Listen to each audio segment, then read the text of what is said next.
make this video short and quick. First mods for EVO 10, and this goes with any other car that you want to modify, whatever. But I'm here to specifically tell you what to do on the EVO 10. Like you guys already know, I've owned this car for about I say about like 14 months by now, 13, 14 months. And the first mods you want to do before you do anything is the maintenance mods. And what do I mean by maintenance mods? For the EVO 10, there are a couple things that you want to change before you modifying your car. First things first, you want to first get all the recalls done. Clutch master cylinder, you want to get that done. Also, you want to, I know with the ECU reflash, that's just a way for Mitsubishi to basically keep track of how many times you retune the car. So if your motor does blow, they're going to be like, hey, you reflash your ECU like 10 times. We can't cover you on a warranty because you are retuning your car.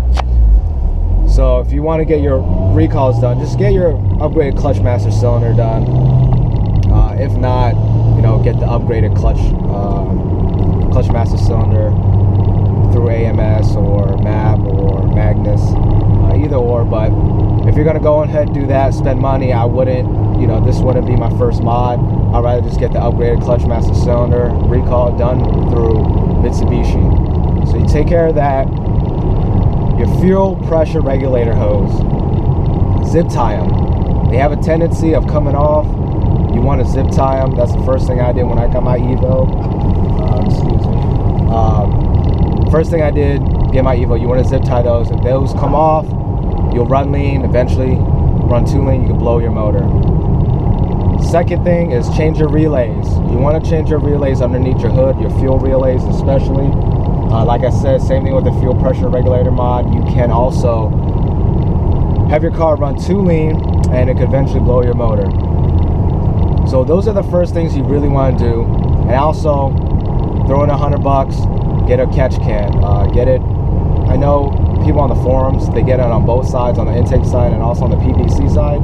PCV or PVC? PCV, I believe. Goes through your valve cover. You want to get a catch kit on that side also.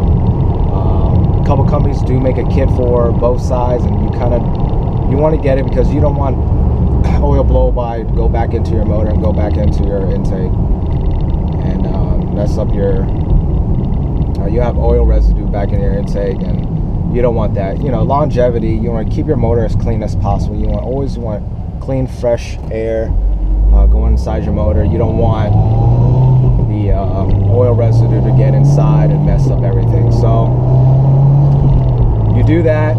Those are honestly, guys, first mods you want to do. Anytime, any car you have, you want to get all the maintenance done. You want to make sure your car is healthy enough to be modified. You don't want to just go in there and be like, oh, hey, I'm going to modify my car, especially if it's a newer car and it blows. And just like Mitsubishi is trying to do, they see that you retuned it or modify, you take it into the dealership that, hey, we can't cover a warranty, and then you're screwed. You got to buy a new motor. If you're a baller, whatever, it don't matter. Get a rebuilt motor, do it right, whatever. So, but if you're just a regular guy, you could afford an EVO, you bought it, and it's you're a proud EVO owner, and you're like, man, saved up money to get this car. I want to modify it right. I don't want to go cheap. And like you did, like me personally, when I had older cars, everything was done by myself. I would cut corners a little bit. In a cheaper car, you could afford hey, if it breaks, I could replace it, get another part, blah, blah. But as you move on up and get a more expensive car, you want to, take care of it and do it right. Do it right the first time. So basically, guys, like I said, do the maintenance mods first, then go ahead and do your performance mods. And I'll probably make another video up here shortly on what performance mods you should do first on the EVO 10. My opinion on what is the best bang for the buck modification for the EVO 10. Until next time, guys.